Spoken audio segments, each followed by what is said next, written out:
Most humans don't like to lie. They feel like they must speak it like it is, and we get that. We don't want you to fabricate things. We just want you to choose from what's manifested or from what's in the process of manifesting and focus on whichever part of it you like the best.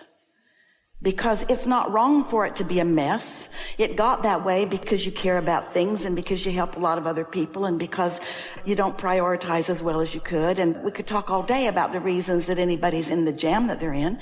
But none of that matters, because in every bit of that mess forming, we like this so much. While you were making this mess, you were building this vortex. And the bigger the mess is, the bigger the vortex is. So if you could just know, I could look over there. Oh, it's so hard because over here, they're banging on my door. They're filling up my mailbox. I'm not sleeping at night. We get it.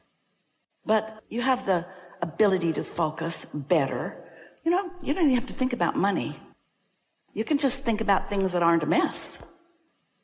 You could just think about the positive aspects. You can use any excuse you want to hook up with your inner being who knows about your money and knows where it is and is telling you that the shoes are in front of the door and you're going to trip over them. Or that something's coming down the road that's going to slam into the side of you if you do what you're planning to do, what's logical for you to do, what the green arrow is telling you to do, what the others are saying that you should do. There's all kinds of things that you might be doing because by whatever standards it's the right thing to do, but your inner being is taking it all into consideration in an absolutely non-judging way about what's right and wrong and is calling you constantly to your path of least resistance. So what you want to do is start finding the path of least resistance rather than the rightness or the wrongness. Esther didn't say to Jerry, I'm so ashamed of you. That arrow was green and you just sat here. You just sat here like a non-compliant person. It's your outcomes that you're wanting to pay attention to, the connecting of the dots. So you want to turn thought to presence of money rather than turning thought to absence of money, because it's the same process. Doesn't seem like it, does it? The absence of money seems different than the presence of money, but it isn't. Because wanted or unwanted, there's always a vibrational version of it first. Did you know the absence of money is a vibrational version? There's no source of evil like there's the source of good, any more than there is the source of darkness like the source of light. It's just what you're focused on, what you're letting in any moment in time. If you want to get right to the specific subject of money, you've got to find a way to feel different about money. And we encourage that you make games of it instead of hardship, because it's easy to let it be hardship because the momentum of the hardship's been going on for a while.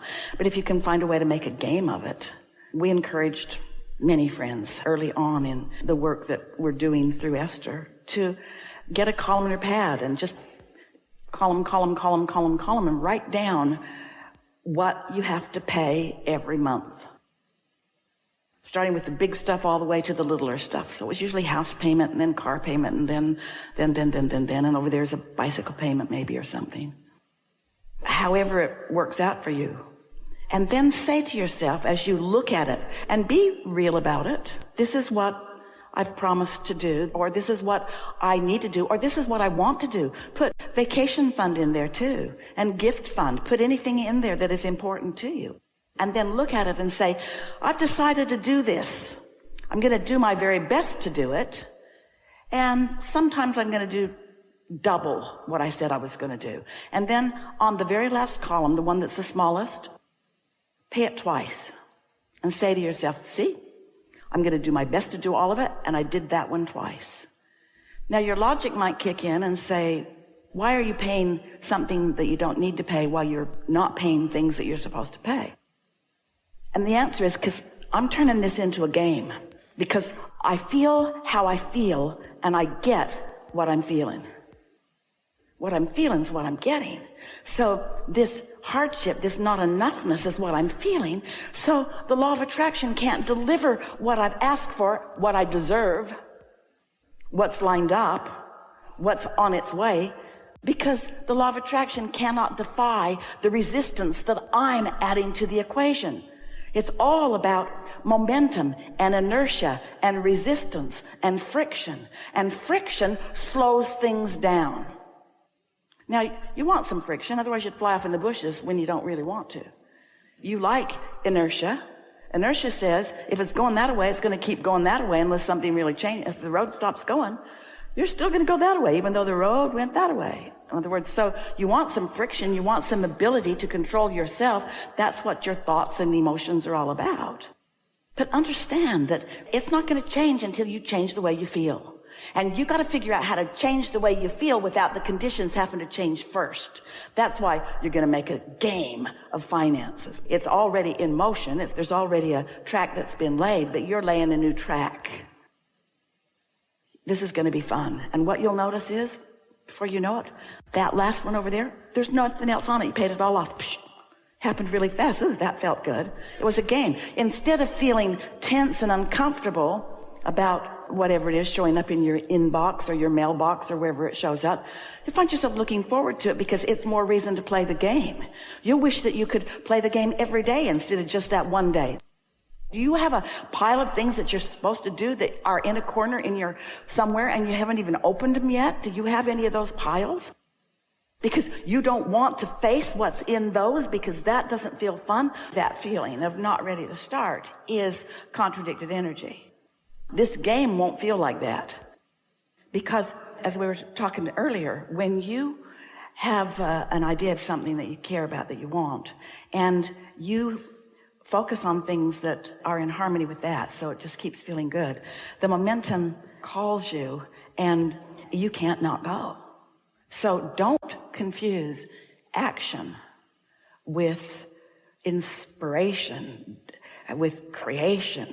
There are a lot of things that you just don't feel like doing. And when you don't feel like doing something, it's not good to do it anyway, because you're trying to use action to cover up for the lack of alignment. But don't use your I don't feel like doing it as an excuse either. Get into alignment and then do what you feel inspired to do.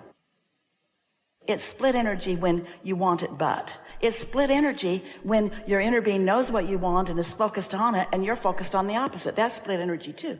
It's split energy when you say you're going to do something and don't do it and then feel guilty for not doing it.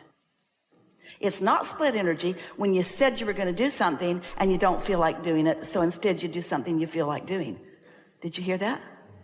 It's split energy when you say you're going to do something and you mean it and then you don't do it. But it's not split energy when you say you're going to do it and then don't feel like doing it and feel like doing something else and you do what you feel like doing. So as you start paying attention to how you feel instead of about what's right and what's wrong, because you are so deliberate about your thoughts, you get after yourself if you don't get a result that is quick. And that's because you're good at making things happen. But what you want to promote is being good at allowing things to happen that you've set into motion that you can't even clearly define. Because it is our promise to you, it's going to surprise you in more ways than it won't. And that doesn't mean you're going to have to accept parts that you weren't counting on. It's not like that at all. It's just so much more than you've articulated. Nothing less than alignment will do for you. You really have to get to this place in order to feel really good, comfortable about it, where you really do trust that you get to choose, that you have been choosing, you've done a really good job of choosing, and your choices, from our perspective, are complete. In other words, we don't think you need a whole lot more to define what this is all about. But you gotta nix the impatience. And you know where the impatience mostly comes from? Other people who look at you and have the flawed premise or misunderstanding or even the nerve to see you incomplete. Because if you could explain to them, it wouldn't do any good because they couldn't hear you anyway, but if you could explain to them what's really going on is that there's no incompletion, there's a state of becoming, and you're looking for divine timing. And divine timing is about things lining up, and only the law of attraction knows how to do that. So We really appreciate all you deliberate creators. We really do. But if you will stop trying to be the law of attraction and just go with the flow of the law of attraction and know that you're out of whack with your own asking when you feel anything less than eager anticipation. Jerry and Esther used to roam around in a lot of places where there were beautiful things to buy. Cars, rugs, furniture, clothing, jewelry, stuff, beautiful things. Esther really loves it when vibration turns into things like that. And they'd go in, and usually some nice person would come to them and say, can I help you find something? And Jerry always said two things. We're just looking for something to want. But the thing that he said that was really closer to the core of what he meant is, we'll know it when we see it. That's the trusting we want you to have. I'll know it when I see it, and if I don't know it, I haven't seen it. When I'm not chasing it down the street, licking at the ankles, I haven't seen it. When I'm not waking up, and that's the only thing I can think about, I haven't seen it. In other words, I'm trying to make it happen. But when it feels like that, you've seen it. Then give your undivided attention to that for a while.